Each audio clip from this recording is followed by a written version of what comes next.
First, you have some time to look at questions 1 to 4.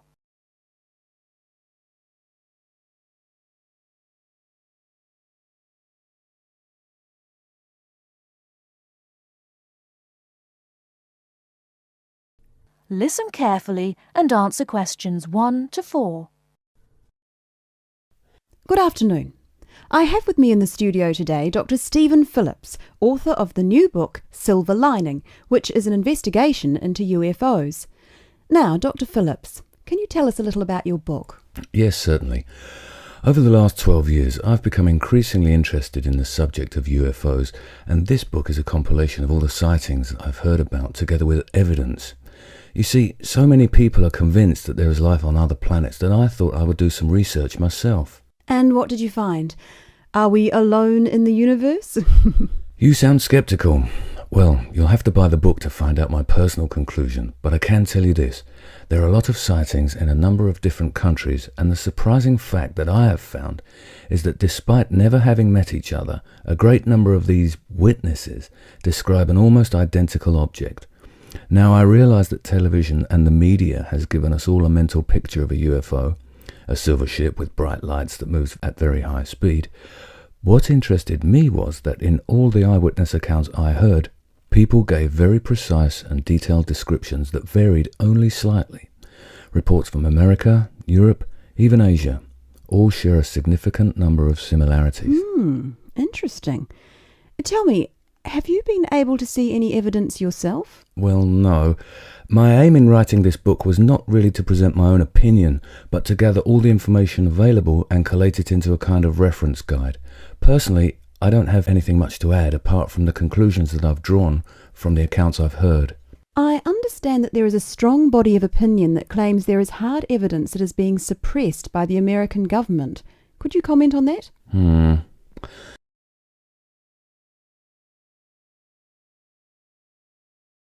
Before you hear the rest of the conversation, you have some time to look at questions 5 to 10.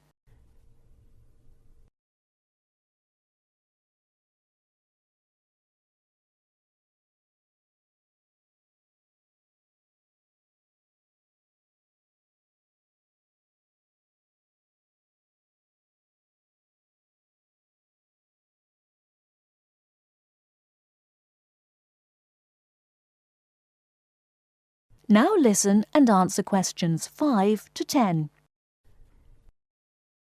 Personally, I don't have anything much to add apart from the conclusions that I've drawn from the accounts I've heard. I understand that there is a strong body of opinion that claims there is hard evidence that is being suppressed by the American government.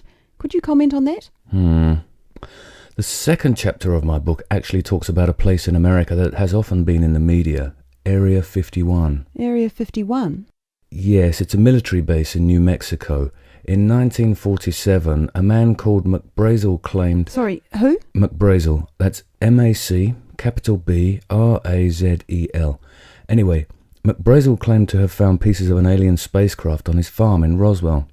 Now, many people believe that this was true and that the government of the time took the debris.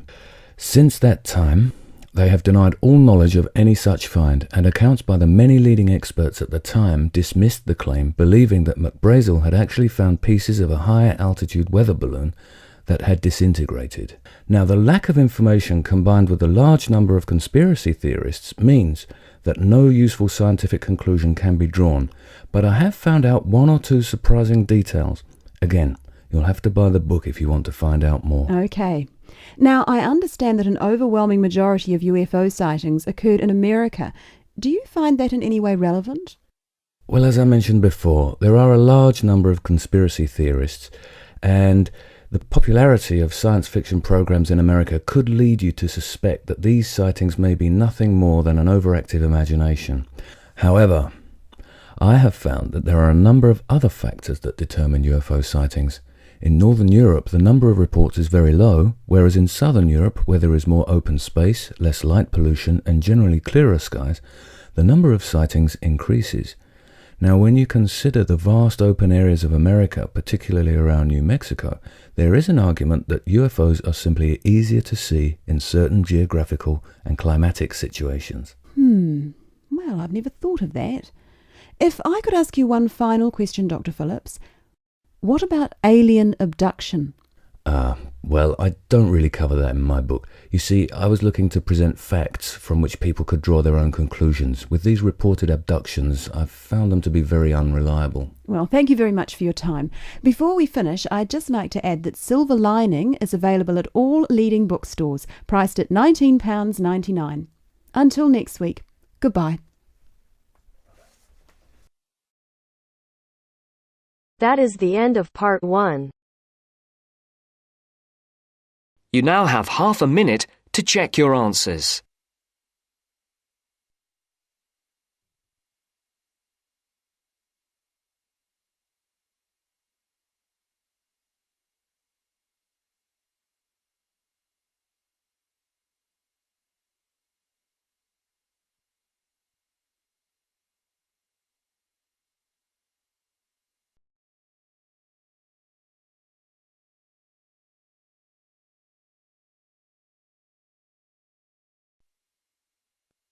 Now turns to part 2. Part 2. You will hear the overseas student officer talking to some new students about the arrangements for an excursion to Ironbridge. First, you have some time to look at questions 11 to 15.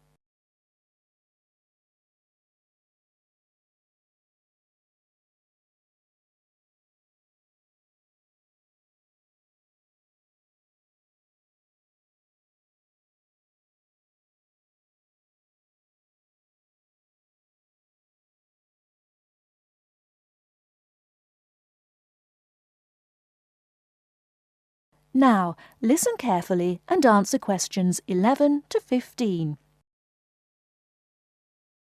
Hello everyone, my name is Pamela Sutcliffe and most of you already know that I'm the Overseas Student Officer here at Salopian Technical College. Next Tuesday, the 28th of September, we have arranged an excursion for all new students to the important historical town of Ironbridge. We are hoping you'll all come, because not only is the history of Ironbridge very important and interesting, but also an excursion like this is a relaxed and fun way to get to know each other. Ironbridge is about 55 kilometres from here, and we'll be travelling by the college bus, which holds 40 people. If there are more than that, we'll bring a couple of staff cars as well, though I might ask you to indicate on the list if you have a car and would be willing to take a couple of passengers. The list I'm referring to is up there on the student notice board, and if you would like to come on Tuesday, would you please add your name as soon as possible? By the way, could you please print your name clearly? I know some people have wonderful signatures, but often I'm afraid I can't read them, which can cause problems. So if we need extra transport and you could bring your car, can you tick the car column next to your name? Could you also add your student number and your telephone number, just in case there are any last-minute changes and we have to contact you? The other information I need to give you is about lunch. There's a very nice little restaurant in Ironbridge which gives a 15% discount to the college when we bring groups. That means lunch is only about £4, and they do good vegetarian meals too, so it's usually no problem for those of you on special diets. But if you prefer to eat your own food, that's fine too, either on the bus or in the park. But I'd encourage you to try the restaurant. Now, talking of costs, I should tell you that the bus will only cost you £10, and if you bring your car, we'll pay for the petrol, so you get a free trip in return for driving there. Will you please sign up by Saturday at 6 p.m. at the latest? The list is closed after that. We will depart at 9:30 a.m. sharp on Tuesday morning, so please make sure that you arrive at least 15 minutes before so that you can find a seat and get settled on the bus. Before you hear the rest of the talk, you have some time to look at questions 16 to 20.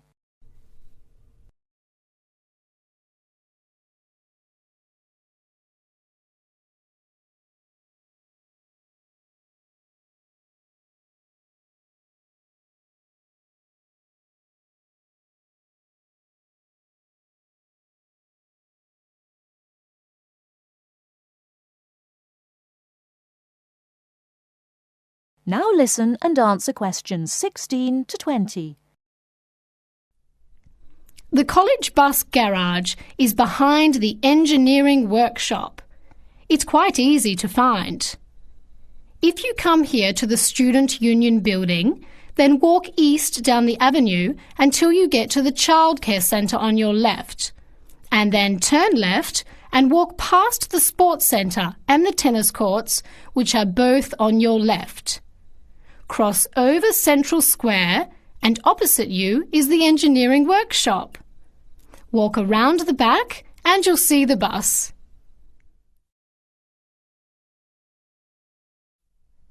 Please wear comfortable shoes, as we'll be walking around Ironbridge and be on our feet for most of the day. Wear a warm jacket, and you might like to bring an umbrella and a backpack to put them in if the weather's warm and sunny, which we hope it will be, but of course we can't guarantee that. Certainly bring your cameras and any snacks or drinks for the bus journey there and back, which should take about an hour and a half each way. You should all check the notice board on Monday, and we'll also put a note in your mailbox to confirm arrangements, so don't forget to check it. Now, why are we visiting Ironbridge? Well, Iron Bridge, as the name suggests, has got the original iron bridge. That is, the first ever iron bridge in the world. It was the birthplace of the Industrial Revolution, and for 40 years it led the world, as Britain changed from an agricultural society into an industrial one. It's hard to imagine today that this pretty, sleepy little tourist town was one of the most important places in England for over a century. Just imagine, 200 years ago, people from all over Europe and even North America came to Ironbridge to learn about what was then the latest technology. Today it is listed as a World Heritage Site by the United Nations, as they consider the unique collection of industrial monuments rank it alongside the Grand Canyon, the pyramids and the Great Barrier Reef. One place that's fun to visit is Blist Hill, which is a reconstruction of a small Victorian industrial town where people are working and living as they did 100 years ago. I hope you'll enjoy the day. It's been a very popular excursion in previous years, so I'm looking forward to going again next Tuesday. Now don't forget to put your name on the list as soon as possible. That is the end of part 2. You now have half a minute to check your answers.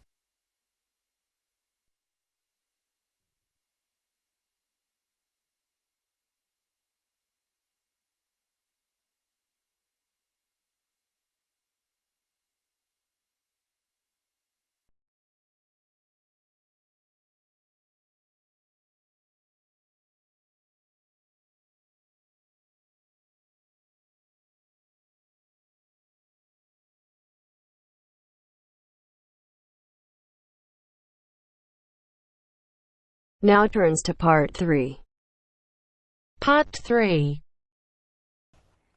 You are going to listen to a radio programme about buying a house.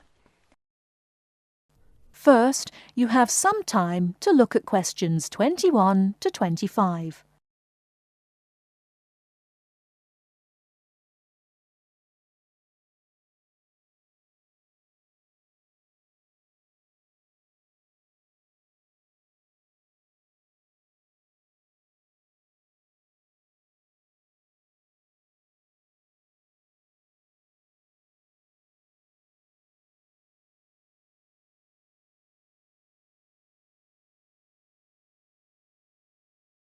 Now listen carefully and answer questions 21 to 25.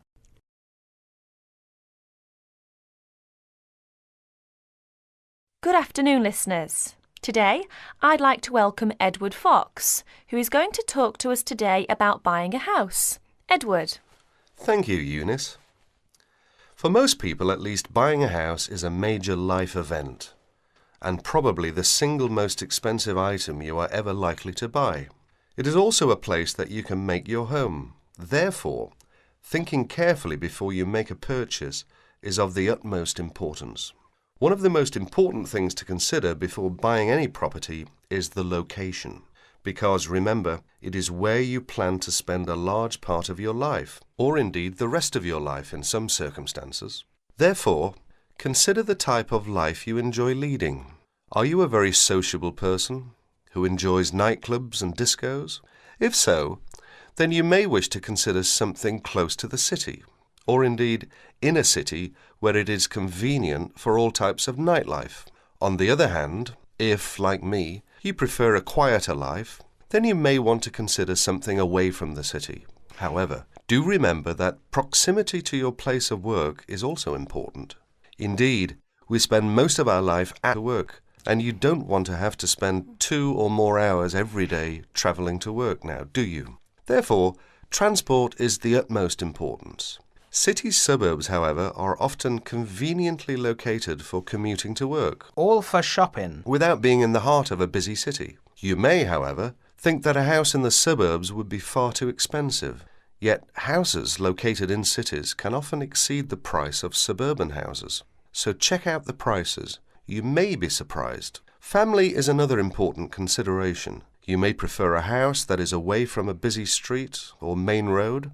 And of course, remember that children have to attend school. Is there a good school in the area, or would your children have to travel a long distance to get to school? Therefore, if you have children, or you plan to have children, location is a very important factor. And of course, remember that a family influences the size of the property. Before you hear the rest of the talk, you have some time to look at questions 26 to 30.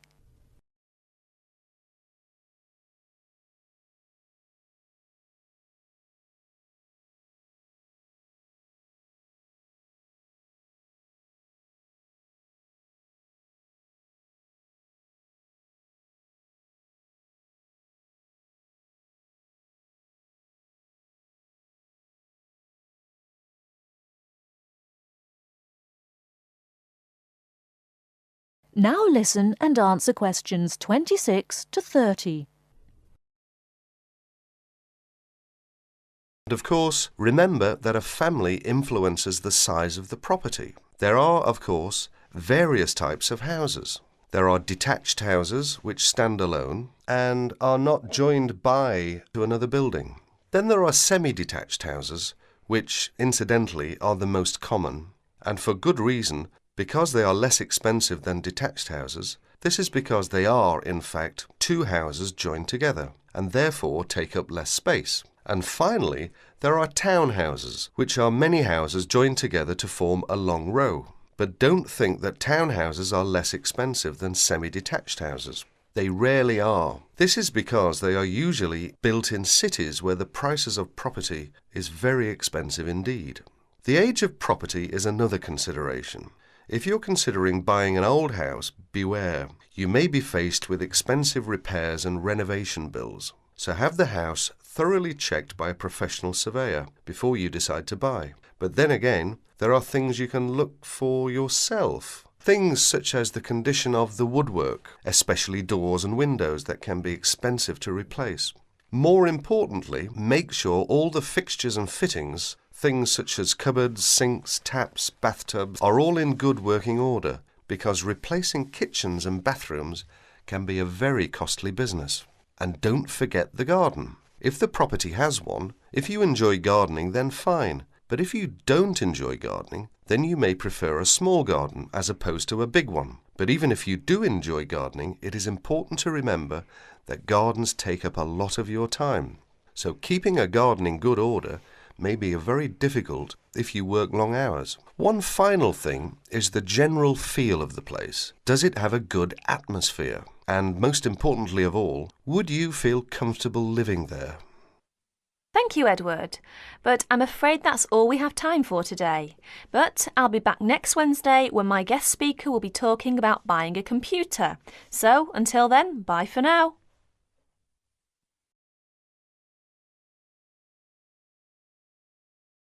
That is the end of part 3. You now have half a minute to check your answers.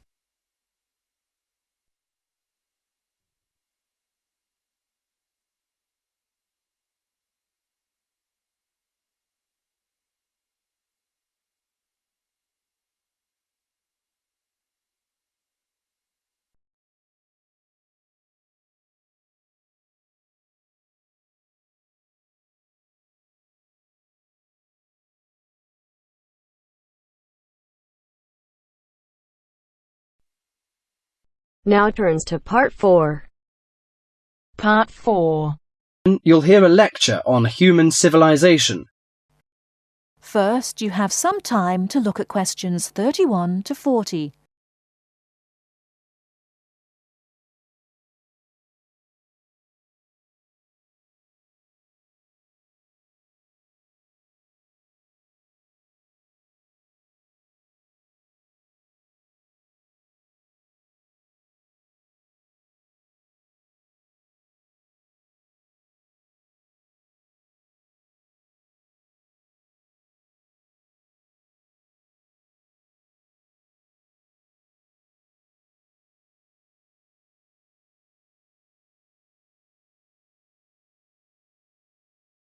Now listen carefully and answer questions 31 to 40.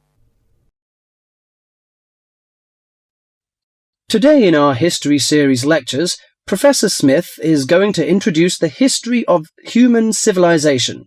Welcome, Professor Smith. Good afternoon, ladies and gentlemen. Do you know when human civilization originated? And what's the development of human language?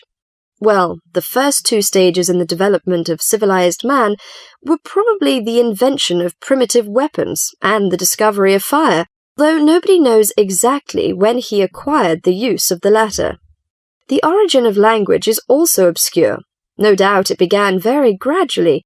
Animals have a few cries that serve as signals, but even the highest apes have not been found able to pronounce words, even with the most intensive professional instruction.